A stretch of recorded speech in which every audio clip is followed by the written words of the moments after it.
Hello everyone, this is Prof. Tummelbuns, and as always, I have my amazing fiancée Weaselbility by my side. Hello everyone. We're back with American Truck Simulator. What is up, my love? Oh, sorry. We just entered Arizona.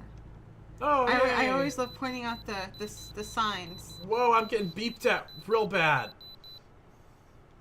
That little thing there just started screaming. Oh gosh. It seems like I'm 5 hours away, so I guess it's not so bad. No. We're probably going to end this episode with just some free driving. Yeah, maybe there's some places we haven't explored yet. Yeah, we are in Arizona. We haven't snuck. Oh, excuse me. We haven't like snuck around here too much. Oh my gosh! Stop, please. Yes. A little bit. So we're talking about our Harvey story, Hurricane Harvey story. And just kind of how that whole experience has been, and the general mood of it has been very gloom and doom. Yeah, it's a bit tense. A bit tense. And I mean, we're talking, after all of this is over. Like we're fine and everything is safe. And I thought it'd be interesting to kind of talk about how it was going through it, because I think the most interesting thing that when we look back and we talk about this is that we were never directly hit. We just got all the effects that it caused, the flooding. Really, that was mostly what it was. It really didn't get too windy here, and just there's a lot of people who don't take storms like this seriously. Yeah, I mean, if there's some people that don't agree with evacuations. Right. And I don't want anybody to be like that, because even in our hometown, it got one of its starting points is the building of a dam that flooded the town, and people refused to leave. Like a large majority of people. Like, this wasn't even like a hurricane, like, oh, will it, won't it? It was like, no, the government coming in and telling these people, hey, move, because this area is going to get flooded because we're constructing a dam. Was that right? No. But just knowing that there's people like that worries me so much. And that there were people like that here in our town that got caught off guard pretty badly. Yeah. And in Houston and things like that. And I actually got to talk to a lot of these people that were from Houston, but we'll get into that in a minute. So, love. It's Saturday. We're staying up late. It's about 8 p.m. It's raining. It's been raining for a day and a half now. How are you? Saturday. Was this when we watched the Weather Channel all day? Yes. Oh, okay. So I know Prof had mentioned it in the previous episode, but we had that Weather Channel on all day, and I was a nervous wreck. I mean, I knew that we had food, and Iggy had her food and her litter, and we had water, and we looked up ways to be prepared, but just the our hometown never really gets affected by these things, fortunately. We only get rain, and even when it does rain, our town is too dry and it just absorbs it all. So I think so. Oh goodness. Oh, Iggy has joined us. You have some things to say too? There's a police car. I don't know where it took us. I don't know. Are we gonna rest? Sightseeing? Oh, I think I was supposed to rest on the other side. That's fine. Oh, okay. There's just a diner here. That's a fun diner. I went to a Denny's that looked like that one time. It's cool. So, sorry, Iggy's right in my face. Yeah, and that's a bad, because there's two parts to a cat, and one part's okay to be in your face, and the other part is not. And she's also clicking the different clocks on my phone. So. Oh, sweetheart. All right. Our town never really got affected by there's no tornado warnings or hurricane warnings. Oh no, there were tornado warnings. No, I mean whenever I was growing up. Oh, our hometown. I see. Yeah. Yes, our hometown.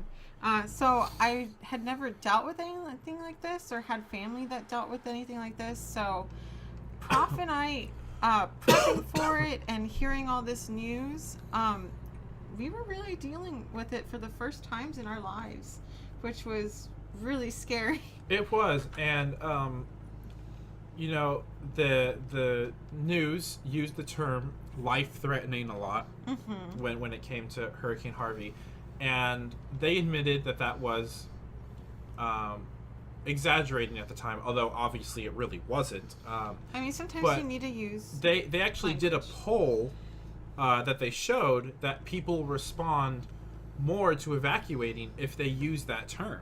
Yeah. So I thought that was just interesting. That they were kind of going into that, and they were talking about the logistics of a hurricane and stuff like that.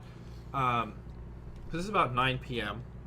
and essentially for the past 2 hours, Weasel and I have been waiting for this stupid hurricane to touch the land.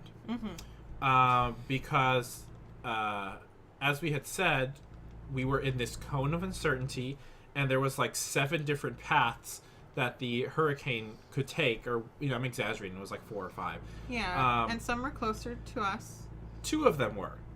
Than others. 2 of them were pretty close to us, even directly going over us. So that was intense, because if that was going to happen, then obviously evacuating was going to have to start happening. And once the hurricane would hit the land, it was supposed to be a little bit easier to track. And then it's 10 p.m., and directly right on the dot at 10 p.m., the hurricane hits. Yes.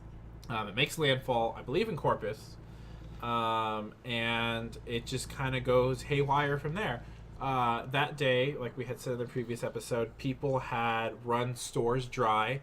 I actually kept getting emails. We have that Kroger shopping card. Yes. And I kept getting emails that supposedly Kroger was going to be restocking their stores every hour. Like, that's how crazy it got. And, you know, truly, my heart goes out to these workers.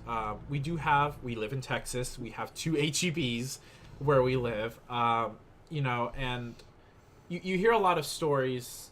HEB really did do a lot. HEB is a grocery store that's local to Texas. They're really cool, and they helped a lot during the storm. And everyone always says HEB this, HEB, but really and truly, it's the people, the employees, these individuals who worked way harder and way longer than they probably should have, who really helped a lot of things go right. And Weasel and I were actually reading a story or an article where they were interviewing one of these people who were leading this effort.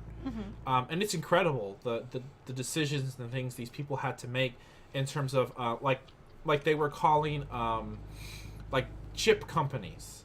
And they were telling them, hey, you know, if you could stop manufacturing every single variety of chip that you have, and make your top 3 chips. Yeah, make your top 3 chips. And then like HEB has their own like generic brand, like their own brand of things. And they were like, okay, we bake 72 different types of bread. Okay, now we're only going to do white bread and wheat bread.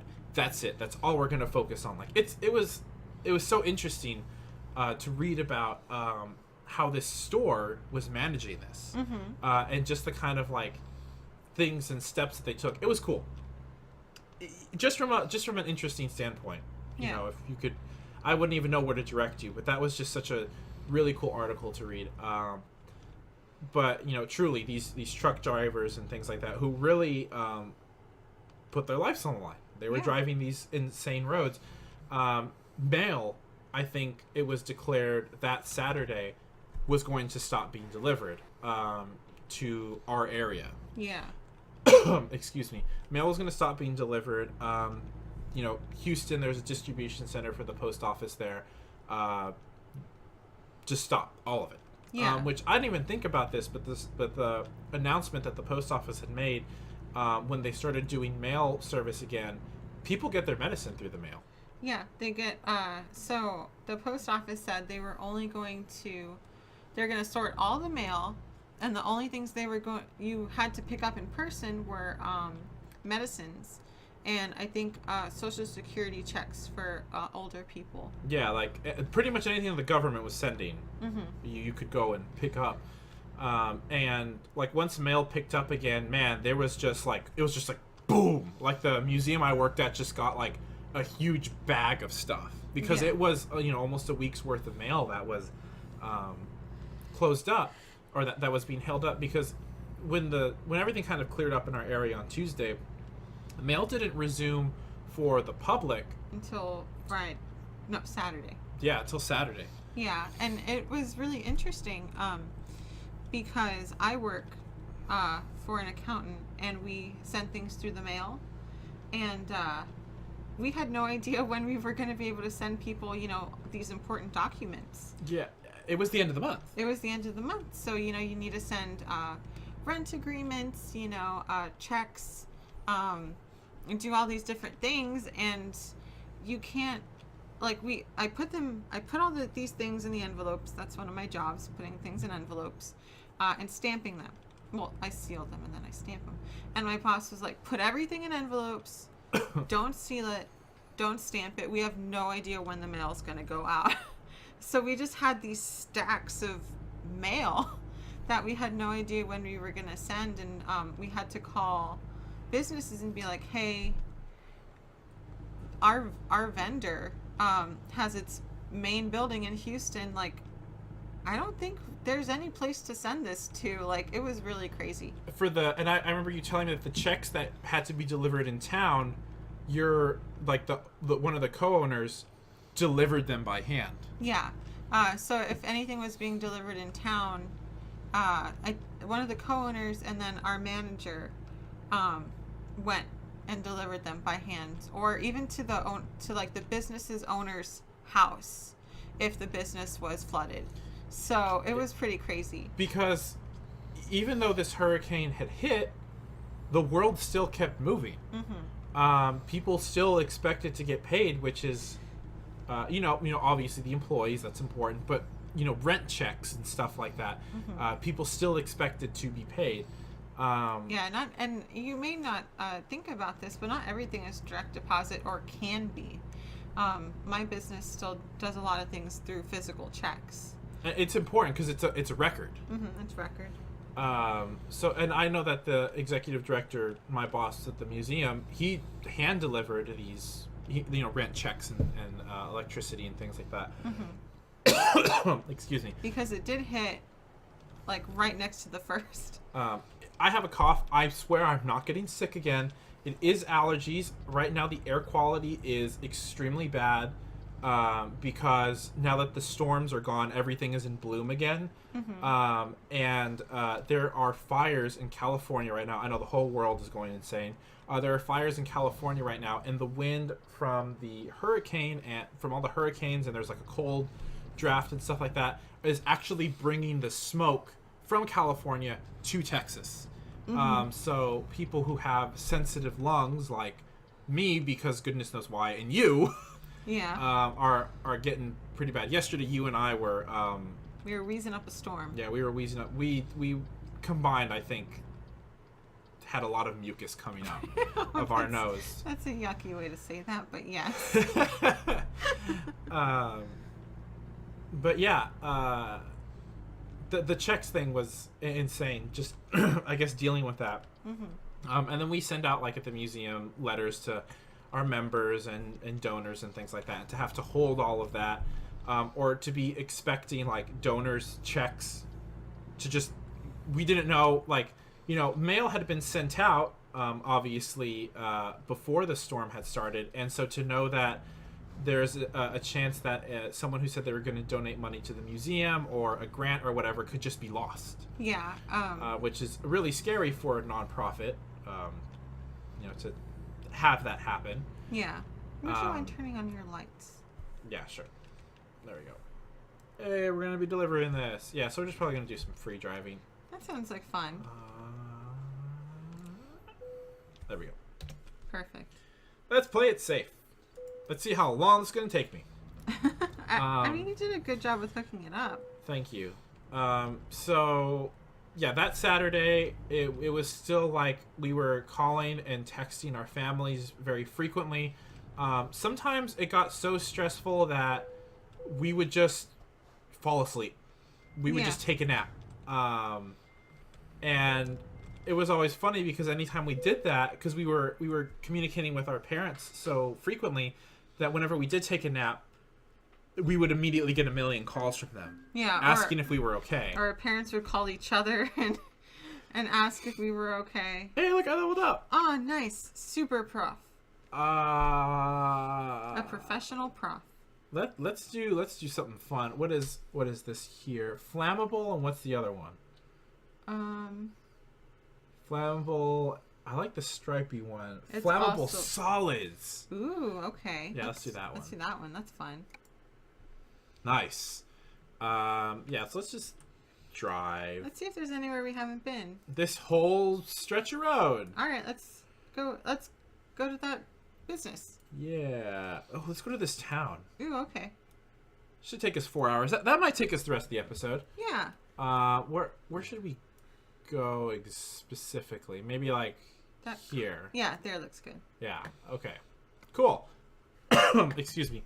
Where were we? Oh yeah. So, we did have a friend who tried to go get groceries. Impossible. Essentially. I think they got a couple ramen packets and like a can of beans. Yeah, I mean I'm pretty sure that's all that was left. So when I hit the raccoon in April, I believe we did talk about that. Yeah. I hit a raccoon with my car, and I essentially didn't have any access. I couldn't drive anywhere for like a week. There was this weird feeling that I had, that we started to get, I believe. Uh-huh. Weasel and I are homebodies. We love to stay at home. If we could, and we have, we'd stay at home all weekend. Yeah. When you don't have the ability, like the choice to leave home, you almost get like cabin fever. Like you get anxious. Yeah. I know. I think I was affected a little bit more by the cabin fever than you were. But as soon as like our news said, hey, some roads are open and we can go places safely, we immediately went out. Yeah, we went to go eat out at Applebee's because that was one of the few restaurants that had food. Bless you, Applebee's. Even in the storm, no one wants to go to you. The only thing they didn't have was liquor, but we don't drink that. Although someone near us did throw a fit, but that's their problem. That's their problem. Again, that was that Tuesday, I believe. When everything finally did clear up. We went to like the library. We just drove around. We didn't care where we went because we could just get out. Yeah. There was one time where I drove during the storm, and that is because when I did start my car to leave to work, I got a low tire warning, and because there was such a sudden drop in the temperature, the air pressure in my tires dropped as well. But it was like 10 psi under what it needed to be. So that was very scary because if we did have to leave home, I shouldn't probably drive on such flat tires. Yeah. And it was like a noticeable, I was explaining this to Weasel, it was a noticeable feeling that my car was lower and like hugging the road because it was flat. So there was one time where I did drive out to a gas station that is connected to our apartment complex, and got air in my tires. While it was pouring down all around us, I believe I hung up my jacket to dry in our bathroom, and I need to sleep. And it didn't finish drying for about 2 days. Yeah, it was soaked. Yeah. Soaked through. I mean, I think when I stepped into the apartment, I left wet imprints on the carpet. Yeah. That was the only time I had driven, and I had never felt that stressed out before in my entire life. And even then it was less than a block. And Weasel and I really did get like anxious. We didn't like argue or get after each other. Oh, like of course we're not those types of people, but we can feel each other's emotions fairly well. And I could feel that Weasel was very tense. And Iggy started acting up a lot. She would hiss at small things. She would get a little aggressive quickly for that same reason. Yeah, animals can really feel what you're feeling. And even on Monday, when Harvey just became a tropical storm. Well, it became a tropical storm within hours. Yeah. At that moment in time, it was heading directly for us. Mm-hmm. And again, like Weasel and I said, the storm was supposed to continue going on until at least that Saturday, probably even beyond that. Yeah. And that was Monday. Like, it was still, like, just, it was heading for us. And over, like, that afternoon, it just didn't. Yeah. It just changed direction. We were no longer in that cone of uncertainty. And it just stopped. And by Tuesday morning, the next day, it wasn't even raining anymore. Yeah, like, the roads that had been submerged were pretty much clear. Like, there was still, of course, flooding did happen. There's still damage and whatnot. There's a lot more potholes in the road. Still are, to this day. Yeah. But the town had started getting back on its feet. And almost instantaneously. Mm-hmm. Like, everywhere, every place just opened again. Mm-hmm. It was just gone. And it was such a strange, like, even now I can't comprehend it because it just stopped. It was the really storm, surreal. The storm just veered off and just went away. And it went back into the ocean, and it caused problems for Louisiana and stuff like that. Mm-hmm. And when it did go away, our city became one of the places where evacuees were being stationed. Mm-hmm. And this is very surprising to me, but these people have nothing, right? They've essentially lost their homes. All they have is themselves and pretty much whatever they could carry at the time. And they were being put in these hotels, but they were having to pay for it. Wow, I didn't... Yeah. So the museum that I work at, a lot of businesses in the area really got together and, like, if you told them you were displaced by Harvey, not Houston, because a lot of other areas got really, really bad. Sugarland, that's another one that got really, really bad. Yeah. We had some evacuees from Sugarland. Yeah, I know that. And again, I know Prof had mentioned this. All these little rural towns, they don't. Their biggest city is Houston, and they couldn't go there, so they came. Or even San Antonio. Even San Antonio. Central Texas has, like, a lot of places. San Antonio. There's Austin. There's Dallas and Houston, and there's a lot of places in this area that are all within, like, 3 or 4 hour drives of each other. Mm-hmm. And the museum that I was working at, or it's still working at, but the museum I'm working at, but at the time gave free admission to these families. Mm-hmm. And it was decided that Tuesday that was something we were going to do. And I got very emotional by it because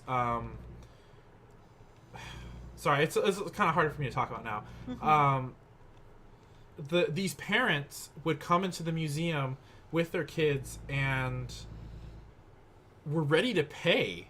Yeah. Like, they were ready to pay to come to the museum, and that is just insane to me because they were paying at the hotel, they were paying to eat places, they were still expected to pay after losing everything. Their houses. Some of these people, their debit cards wouldn't work anymore because they had local banks in Houston and their servers were just shot. Mm-hmm. They couldn't make transactions with their debit card anymore. And when we would tell them, we'd ask them, were you displaced by Harvey? We would tell them, yeah. They would say yes. And we'd say, will you get free admission? Just the look of relief on their faces.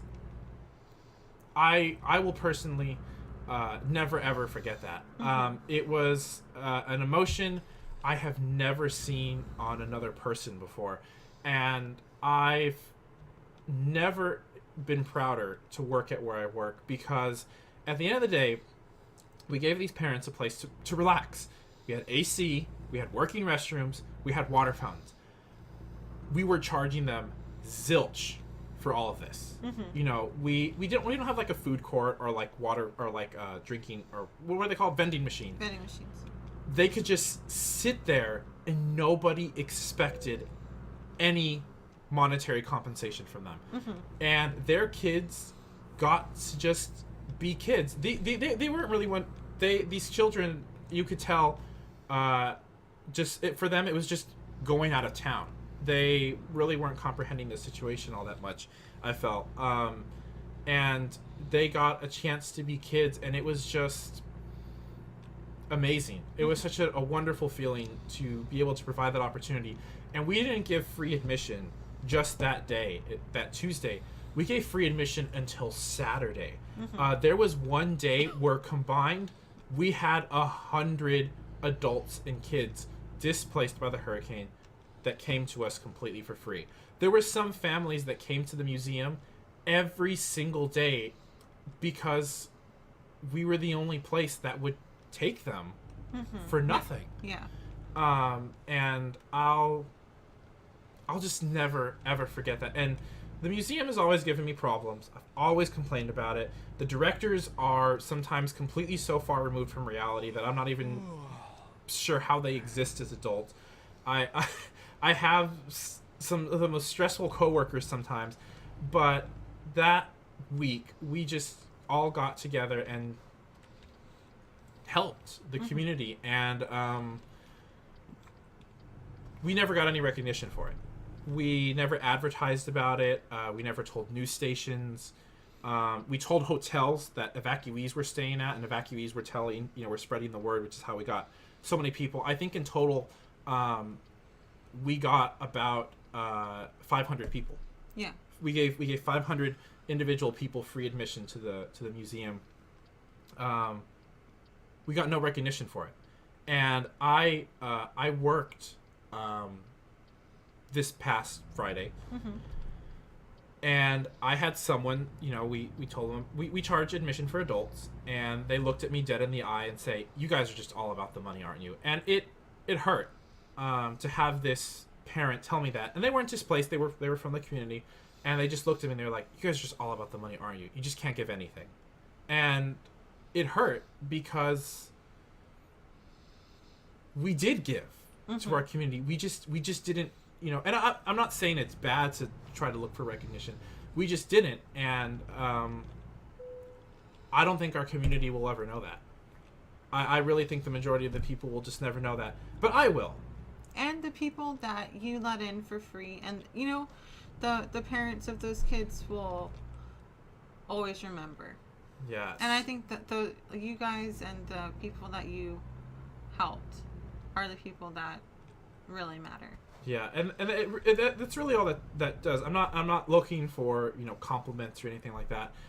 It was just incredible that that could happen. And there are some people who even now don't understand that we're getting upset at the grocery stores here, or just we have a university that's within driving distance. There's a couple of them, and